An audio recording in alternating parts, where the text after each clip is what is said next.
कैसे एक $40 का बदला बन गया $400 बिलियन का। नेटफ्लिक्स खुद बिकना चाहता था, लेकिन किस कंपनी ने उसको खरीदने से ही मना कर दिया, बोलो। और क्या है नेटफ्लिक्स की जर्नी फ्रॉम 1997 टू 2026? चलिए जानते हैं आज के एपिसोड में। Let's start. फ्रेंड्स, क्या आपने कभी सोचा है कि एक गलती, सिर्फ एक $40 की लेट फी दुनिया की सबसे बड़ी एंटरटेनमेंट इंडस्ट्री खड़ी कर सकती है? आज नेटफ्लिक्स की वैल्यूएशन $400 बिलियन है, यानी कि approximately 33 lakh crore rupees. Netflix YouTube की तरह रेवोल्यूशन लेकर आया, लेकिन प्रोफेशनल कंटेंट में। आज हम देखेंगे 1997 से लेकर 2026 तक का वो सफर जिसने रेड एनवलप्स भी हैं, एक चोरी भी है सोनी टीवी की। ये भी जानेंगे कि कैसे नेटफ्लिक्स ने स्ट्रेंजर थिंग्स और स्क्विड गेम से बिलियंस कमाए, और क्यों रणवीर सिंह की धुरंधर के लिए नेटफ्लिक्स ने 130 करोड़ रुपए का चेक काटा। ये तो लेटेस्ट न्यूज़ है। Let's decode Netflix empire. Hello, मैं हूं Namita and welcome to my show. तो चलिए, नेटफ्लिक्स की स्टोरी शुरू करने से पहले मैं आपको अपनी एक पर्सनल स्टोरी सुनाती हूँ। स्टोरी शुरू होती है 2006 में, जब मैं यूएस पहली बार आई अपने ब्रदर से मिलने के लिए। तब मैंने पहली बार नेटफ्लिक्स का वो रेड एनवलप देखा। जी हाँ, तब नेटफ्लिक्स रेड एनवलप में आया करता था। उसके अंदर मूवी की डीवीडीज होती थी जो आप रेंट पे ले सकते थे, और उसी के साथ एक प्रीपेड एनवलप भी होता था जिसके अंदर डीवीडी डालकर आप वापस भेज देते थे। उस वक्त के हिसाब से ये आइडिया मुझे बहुत रेवोल्यूशनरी लगा, क्योंकि तब यूएस में मूवीज रेंट पे देखने के लिए दो बड़े प्लेयर्स थे।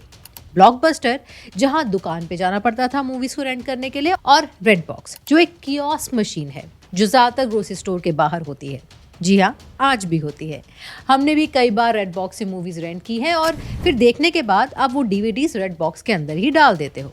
फास्ट फॉरवर्ड टू 2013, जब मैं यूएस परमानेंटली शिफ्ट हो गई। यूएस आते ही, यानी पहले साल ही, हमारे साथ एक इंसिडेंस हुआ। उसमें भी नेटफ्लिक्स की एक मुख्य भूमिका थी। वो स्टोरी क्या है वो मैं आपको थोड़ी देर में सुनाती हूँ, लेकिन उससे पहले मैं आपको टाइमलाइन वाइज बताती हूँ कि कैसे शुरू हुआ नेटफ्लिक्स और क्या है उसकी अब तक की जर्नी। लेकिन उससे भी पहले, अगर आपको ये इन्फॉर्मेशन इंटरेस्टिंग लग रही है, आगे भी देखना चाहते हैं वीडियो, मेरी पर्सनल स्टोरी भी अच्छी लग रही है, तो एक लाइक, कमेंट और सरप्राइज द चैनल, क्योंकि नए सब्सक्राइबर्स को देखकर ना मैं थोड़ी सरप्राइज हो जाती हूँ, और साथ में मेरा चैनल भी। तो चलिए अब देखते हैं नेटफ्लिक्स की टाइमलाइन क्या है। Let's go back to where it all started, 1997. Imagine Reed Hastings standing in a Blockbuster store holding a copy of Apollo 13. He was late returning it and he had to pay $40 late fee. $40. Most people would just complain about it, but Hastings was a genius. He thought, why isn't there a gym membership model for movies? That frustration led him and Mark Randolph to start Netflix in Scotts Valley, California. In 1998, they launched Netflix.com with only 925 titles. जी हाँ, वही Netflix.com जिसमें आजकल आप इतनी सारी movies देखते हैं। 1999 में इन्होंने लेट फीस खत्म ही कर दी। जी हाँ, from where all it actually started, और मंथली सब्सक्रिप्शन शुरू कर दिया। यहीं से all you can watch mentality का जन्म हुआ। 2000 एक टर्निंग पॉइंट साल था नेटफ्लिक्स के लिए नहीं, बल्कि ब्लॉकबस्टर कंपनी के लिए। आपको ये जानकर हैरानी होगी कि नेटफ्लिक्स ने खुद को ब्लॉकबस्टर को बेचना चाहा, लेकिन ब्लॉकबस्टर ने उनका मजाक उड़ाया और उन्हें रिजेक्ट कर दिया। जी हाँ, आज ब्लॉकबस्टर का सिर्फ एक स्टोर बचा है यूएस में, और नेटफ्लिक्स दुनिया का कंटेंट किंग है। 2006 में जब मैंने पहली बार वो रेड एनवलप देखा था ना, तब नेटफ्लिक्स के 5 मिलियन मेंबर्स ऑलरेडी हो चुके थे। 2007 में इन्होंने वॉच नाउ लॉन्च किया। वो एक हाइब्रिड एरा था। आप नेटफ्लिक्स पे ओल्ड मूवीज स्ट्रीम भी कर सकते थे और न्यू मूवीज को रेंट आउट भी कर सकते थे, यानी कि उनको घर भी मंगवा सकते थे डीवीडी।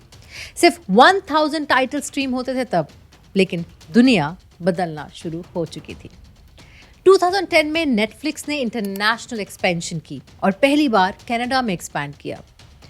वो टाइम जब स्ट्रीमिंग ने रेंटिंग को ओवरटेक कर दिया था। अब आया 2013 का वो साल जिसके बारे में मैं आपको पहले बता चुकी हूँ। यहाँ पर मेरी पर्सनल स्टोरी और नेटफ्लिक्स की स्टोरी थोड़ी सी कॉन्साइड करती है। चलिए मैं आपको अपनी दुख भरी स्टोरी सुना ही देती हूँ।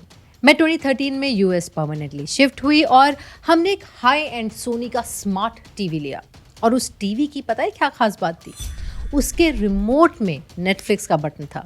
जी हाँ, आज के लिए बहुत ही कॉमन बात है, हर टीवी में नेटफ्लिक्स का बटन होता है, लेकिन 2013 में ये अनकॉमन था। वो फीचर जो टीवी को बहुत ज़्यादा वैल्यूएबल बना देता है।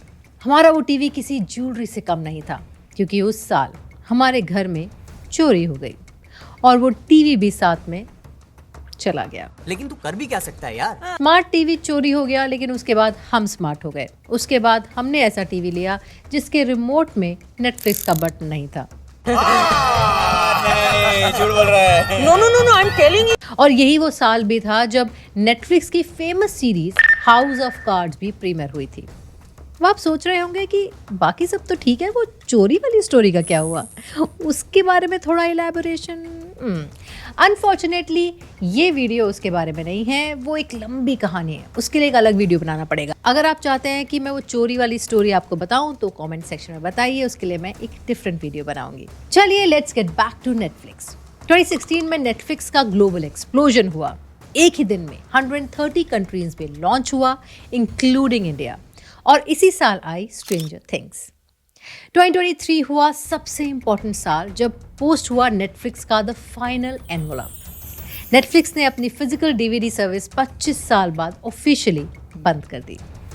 और 2026 आज नेटफ्लिक्स सिर्फ स्ट्रीमर नहीं, एक मैसिव प्रोडक्शन हाउस है जो धुरंधर जैसे इंडियन आईपीज और लाइव WWE NFL गेम्स दिखा रहा है।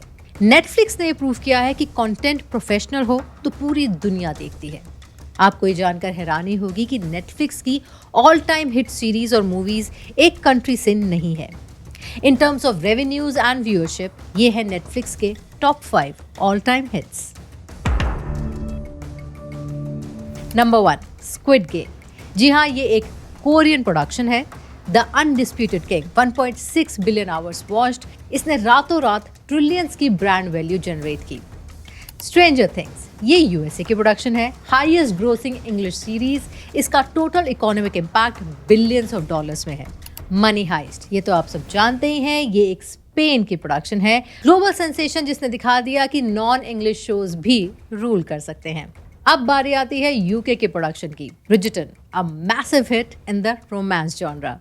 और फिर धुरंधर, इंडिया की 2026 की एंट्री। रीसेंट सर्वेस के मुताबिक रणवीर सिंह की ये फिल्म ग्लोबल टॉप 5 मूवीज में ट्रेंड कर रही है। नेटफ्लिक्स ने इसके लिए 130 करोड़ रुपए पे किए हैं और ये उनका इंडिया पर अब तक का सबसे बड़ा बेट है। फ्रेंड्स, यूट्यूब ने इंडिविजुअल क्रिएटर्स को वॉइस दी, लेकिन नेटफ्लिक्स ने प्रोफेशनल कंटेंट को एक अलग ही चेहरा दे दिया। पहले हाई बजट शोज सिर्फ हॉलीवुड स्टूडियोज के पास थे, नेटफ्लिक्स ने उसे बॉर्डरलेस बना दिया। उन्होंने प्रूव किया कि अगर कंटेंट प्रोफेशनल है तो वो इंडिया से हो या यूएस से, पूरी दुनिया उसे देखेगी। आज नेटफ्लिक्स का रेवेन्यू 50 बिलियन टच कर रहा है। उनकी करंट इवैल्यूएशन $450 बिलियन के आसपास पहुंच चुकी है। आज 2026 में नेटफ्लिक्स WWE और NFL जैसे लाइव स्पोर्ट्स दिखा रहा है। Moral of the story, evolving is as important as growing. Red box आज भी ग्रोसरी स्टोर्स के बाहर ही है। और जैसा कि मैंने आपको पहले ही बताया, ब्लॉकबस्टर का सिर्फ एक स्टोर बचा है यूएस में, लेकिन नेटफ्लिक्स आपके रिमोट के बटन से लेकर आपके फ़ोन तक पहुंच गया है। Evolution is the key. Netflix ने वेट नहीं किया कि लोगों की इंटरनेट स्पीड बढ़े तब वो अपना प्रोडक्ट लॉन्च करे। उन्होंने अपना ऐसा प्रोडक्ट लॉन्च किया कि लोग हाई इंटरनेट स्पीड डिमांड करने लगे। It's a masterclass of business in its own. Well, on this note, this is the end of this video. जाते जाते बताते जाइए आपका फेवरेट नेटफ्लिक्स शो कौन सा है, और अगर वो चोरी वाली स्टोरी सुननी है तो उसके लिए भी एक कमेंट कर दीजिए। I'll make a separate video on that. अगर इन्फॉर्मेशन और मेरी स्टोरी पसंद आई है तो सब्सक्राइब दिस चैनल, क्योंकि नए सब्सक्राइबर्स को देखकर मैं और मेरा चैनल दोनों सरप्राइज हो जाते हैं। मिलती हूँ मैं आपसे अगले वीडियो में, तब तक ले टेक केयर एंड टुडुम।